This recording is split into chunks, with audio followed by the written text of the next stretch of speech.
भगवान के 24 अवतार हैं। पहले ये बताओ भगवान कितने होते हैं? मैया कितने भगवान? एक भगवान के अवतार कितने? 24। कौन कौन से अवतार? भगवान को 24 अवतार क्यों लेना पड़ा?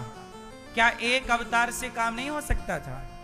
केवल राम अवतार से, केवल कृष्ण अवतार से, केवल नरसिंह अवतार से, केवल वामन अवतार से काम नहीं हो सकता था? इतने सारे अवतार क्यों लेने पड़े? भैया बताओ, भगवान को इतने अवतार क्यों लेने पड़े? आप बताओ।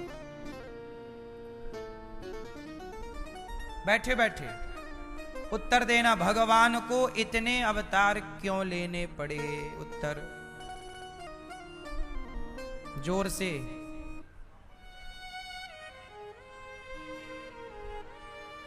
क्यों लेने पड़े? मैया बताओ, भगवान को इतने अवतार क्यों लेने पड़े? एक अवतार से भी तो काम हो सकता था। क्यों लेने पड़े? क्योंकि एक अवतार से काम नहीं हो सकता था। अब सुनो, अवतार क्यों लेना पड़ा? सुनो, सबसे मुख्य बात समझो। एक बार भगवान ने खंबा तोड़कर अवतार लिया। नाम क्या पड़ा? नरसिंह भगवान। क्यों लेना पड़ा? क्योंकि एक राक्षस था, प्रहलाद के पिता हिरण्यकशिपु। हिरण्यकशिपु कैसे थे? हिरण्यकश्यप ने वरदान मांगा ब्रह्मा जी से, ना मैं दिन को मरूं, ना रात को मरूं, ना ब्रह्मा के बनाए किसी व्यक्ति से ना मरूं, ना अस्त्र से मरूं, ना शस्त्र से। तब उसके वरदान के अकॉर्डिंग भगवान को एक अपने को नए तरीके से डिजाइन करना पड़ा। उसने वरदान मांगा, ना मैं मनुष्य से मरूं, ना देवताओं से मरूं, ना जानवर से मरूं। तब भगवान ने अवतार कैसा लिया? ना वो मनुष्य है ना वो जानवर है। तो नर सिंह, आधा नर आधा सिंह, तो आधा 50-50 किया। वरदान मांगा था तो उस हिसाब से काम करना था। क्यों भैया, बात सही है? नरसिंह। अब नरसिंह भगवान ने आकर हिरण्यकश्यपु को मारा। अब सुनो, एक दूसरा रावण नाम का एक राक्षस, रावण ने वरदान मांगा कि मैं मनुष्य के हाथ मरूं। किसके हाथ मरूं? तो रावण के लिए यदि भगवान नरसिंह बनकर आते तो रावण वरदान के अकॉर्डिंग नरसिंह जी से नहीं मर सकता था। मर तो सब भगवान तो मार ही सकते, पर वरदान की भी तो मर्यादाएं रखनी है। वरदान भी तो बचाना है ना।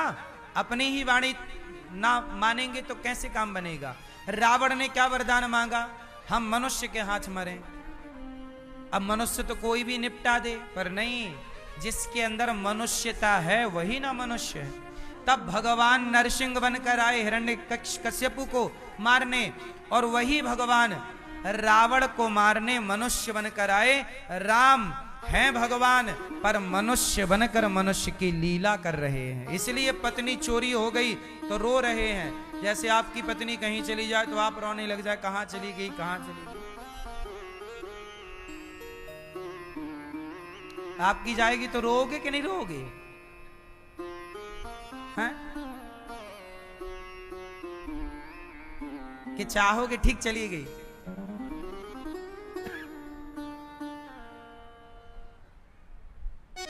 क्यों? पत्नी है आपकी, कहां है? रोगे कि नहीं ऐसे? कहां चली गई हैं?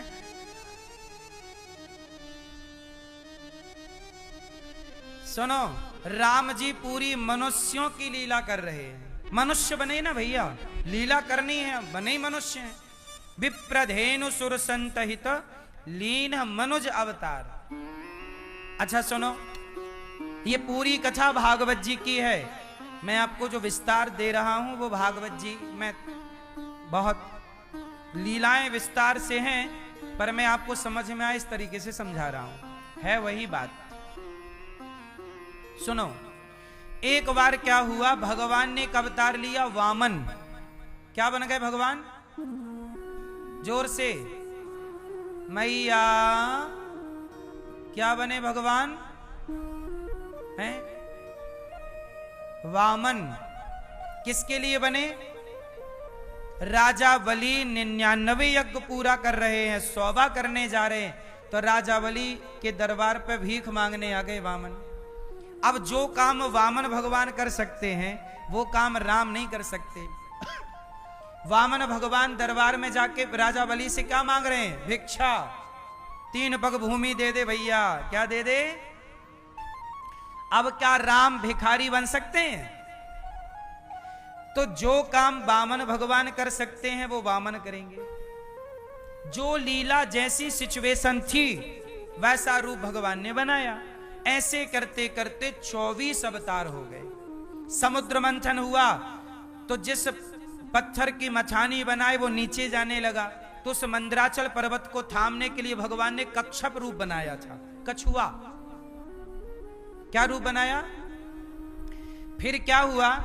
समुद्र मंथन हुआ तो अमृत लेकर प्रकट होने के लिए भगवान ने धनवंतरी रूप बनाया, अमृत लेकर आए भगवान। फिर अमृत का बंटवारा कैसे हो?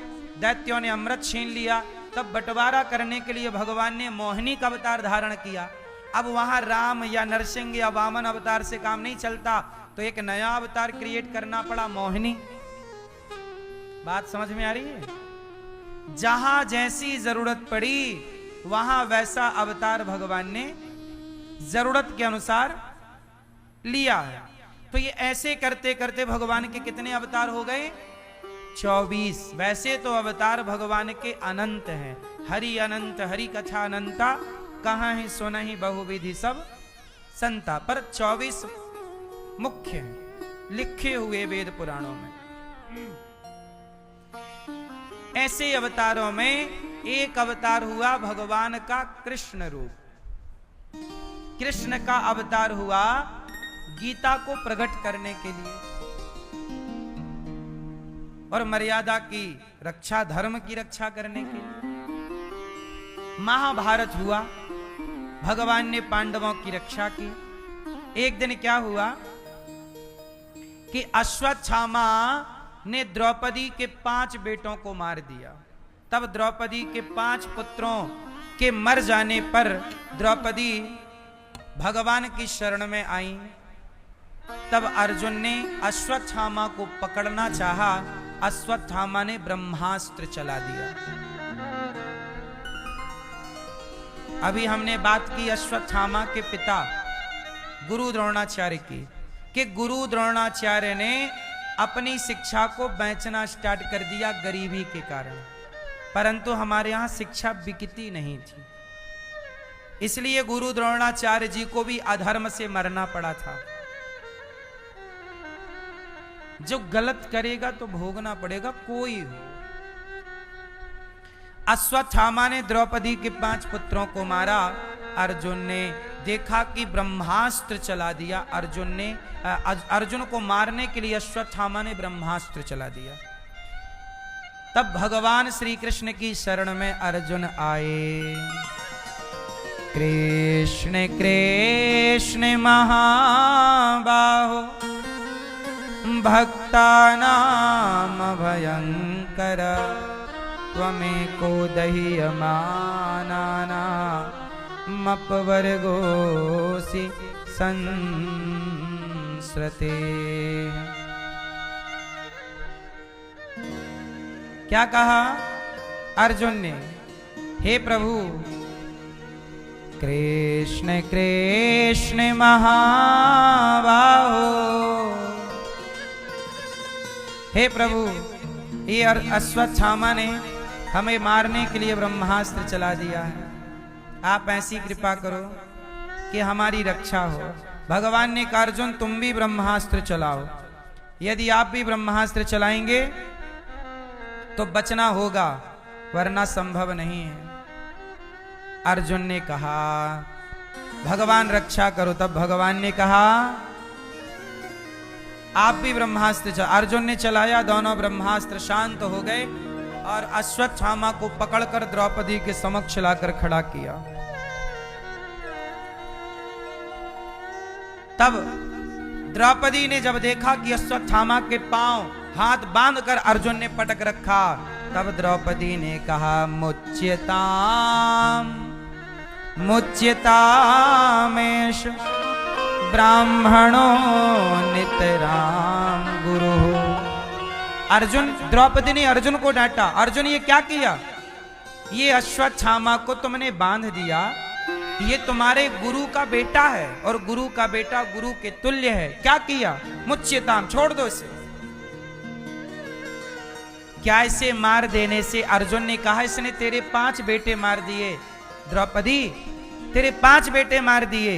तब द्रौपदी ने कहा कि मेरे 5 बेटे मार दिए, पर तुम भी इसे मार दोगे तो क्या मेरे बेटे जिंदा हो जाएंगे?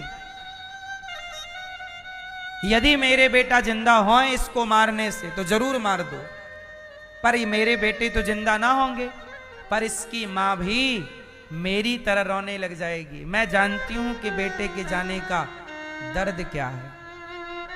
मारोदी दस्य जननी गौतमी पति देवता। मां रोएगी और पति देवता मतलब गुरु द्रोणाचार्य तो मर चुके हैं। अब तो गुरु द्रोणाचार्य के पति के मर जाने पर तो स्त्री का सहारा बेटा ही होता है, और आप उस बेटे को भी मार दोगे तो वो इसकी मां और गुरु द्रोणाचार्य की पत्नी द्रोणी अनाथ हो जाएंगी, अनाथ हो जाएंगी। इनकी माता ना रोए, ऐसा करो। देखो द्रौपदी के बच्चे मार देने पर भी उस हत्यारे पर द्रौपदी इस तरह से दया दिखा रही है। दया, दया धर्म का मूल है, पाप मूल अभिमान। तुलसी दया न छोड़िए जब तक घट में प्राण।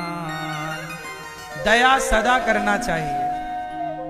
तब भगवान से पूछा कि क्या करें, अश्वत्थामा को मारें कि छोड़ें? तब भगवान ने कहा ब्रह्मबंधुर्न हन्तव्य आततायी वधार्हण मयैवो भयमाम्नातं परिपाह्यनुशासनम्। ब्राह्मण को कभी मारना नहीं चाहिए और आतताई को कभी छोड़ना नहीं चाहिए। ये जन्म से ब्राह्मण है पर कर्मों से आतताई है, से छोड़ दो। अश्वत्थामा को उसके सिर की मणि निकालकर छोड़ दिया गया। द्रौपदी ने कहा छोड़ दो। द्रौपदी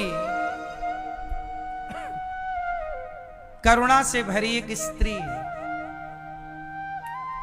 इसलिए कहते हैं ना द्रौपदी मां है।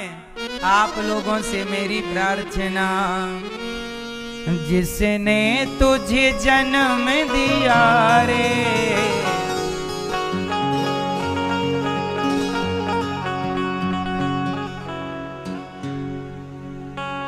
माँ बाप से बढ़ कर जग में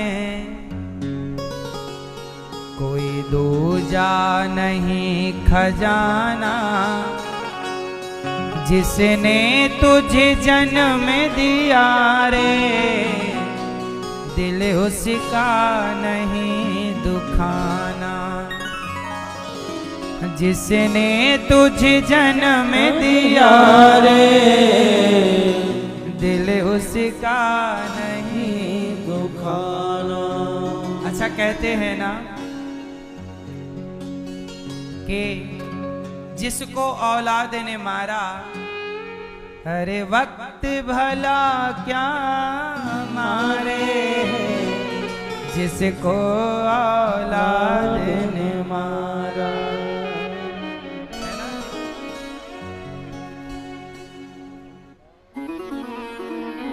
इसलिए मेरी माँ औलाद की खातिर इंसान फिरता है मारा मारा। बेटा ना होए तो माँ बाप मारे मारे। औलाद की खातिर इंसान फिरता है मारा मारा, उसे वक्त भला क्या मारे, जिसको औलाद ने मारा।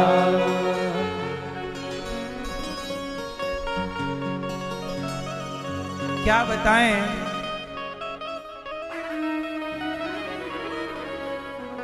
औलाद की खातिर क्या क्या नहीं करते माँ बाप, पर वही बेटा जब बड़ा होता है तो उसे बच्चे अपने माँ बाप को मारता है।